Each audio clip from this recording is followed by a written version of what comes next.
You're listening to the Batuta Advocates Weekly News Wrap on Desert Rock FM 96.5. Good day, everybody. My name is Errol Parker, and thank you for finding the time yet again to listen to the Batuta Advocate Weekly News Bulletin. With me in the studio, Clancy, Overell. It still feels weird to be back in the office. It's a great day to be a Queenslander, the long weekend at our feet, and the most beautiful part of the world to explore. which is where Wendell Hussey has been this week. If you've been listening to the Daily News Bulletin, you would have noticed the warm twang of Wendell's voice has been absent, because Wendell is currently at the Marlin Bar on Lizard Island, and we know that because he's just asked for another advance on his pay. Yes, it certainly sounds like he's been having the time of his young life. Yeah, it also sounds like he won't be getting another paycheck until July at this rate. Well, that's the way the cookie crumbles. Okay, let's kick this thing off. Starting with our most popular story this week, which again was one of yours, Clancy. The headline was, Donnie, mate, I'm telling ya, Hawaii.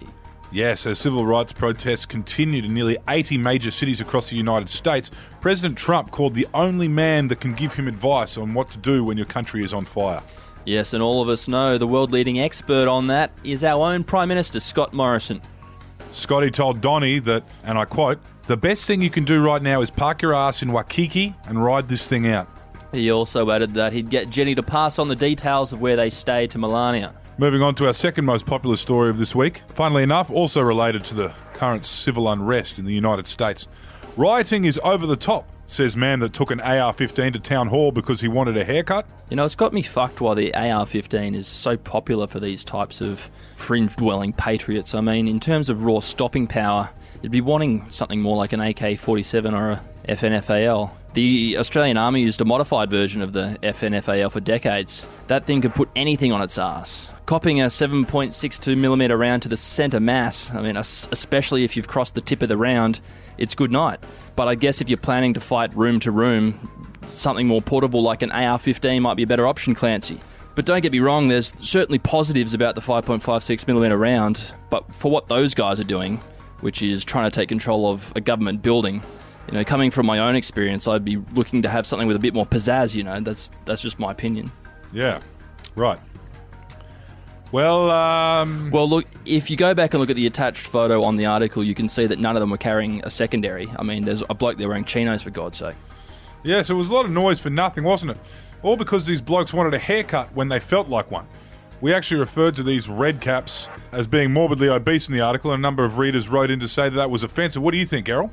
I don't know. Well, in terms of that, it is pretty straightforward. I mean, if you put shit in your body, you get shit out of it, you know? Everyone knows that if you're overweight to the point where your hulking mass prevents you from doing things like walking up and down stairs, you are shortening your time on this planet at a rate of knots. I agree. If you're offended by the term morbidly obese, then be sure to tell St. Peter at the front gates, and he might let you into the big Krispy Kreme in the sky. Yes, God willing. What was number 3 this week, Clancy? Bringing back on shore with this story, America is so racist, says man who still locks the doors driving through Redfern. Our Sydney correspondent came across this story by chance in the line of a cafe down in the harbour capital's lower south side over the weekend. Yeah, this man, Fabian Tobias, I think his name was, he was from the upper west side of Sydney. I think that's what he said. Either way, he thinks that John Howard was the best Prime Minister we've ever had. He is one of those types.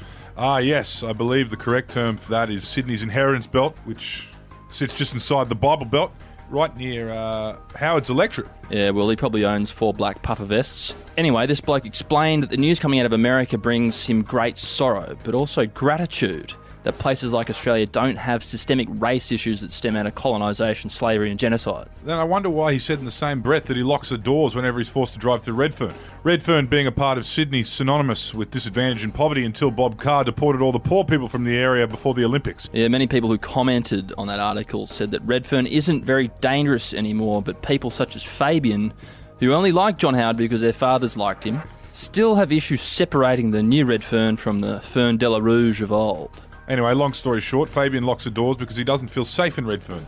He doesn't feel safe in Redfern because of problems in our malignant society that stem from colonising and systemic disadvantage, I think is what he was trying to say. Either way, he's a bit jumpy. Either way, it's much easier for the Fabians of the world to just lock the doors and only open them for a $20 loaf of sourdough. Just keep the blinkers on, Fabian. It'll solve everything. And we just about have time for one more story, and this one just up the road from where our last story took place.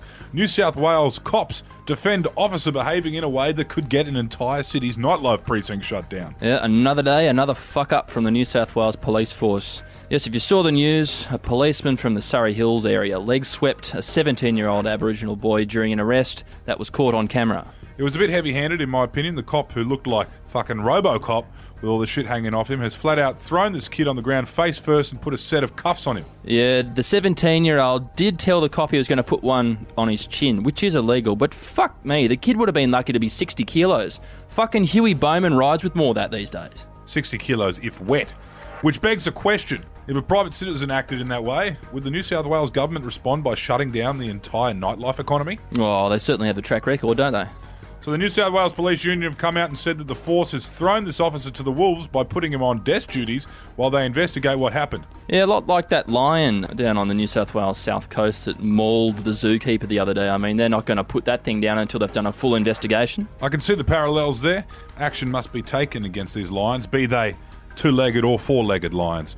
We should probably leave it there then, because we don't want another visit from the police over something we've done or said next time we make our way down to the steak and kidney. Yeah, you're right. Well, thank you once again for tuning into the Batuta Advocate Weekly News Bulletin.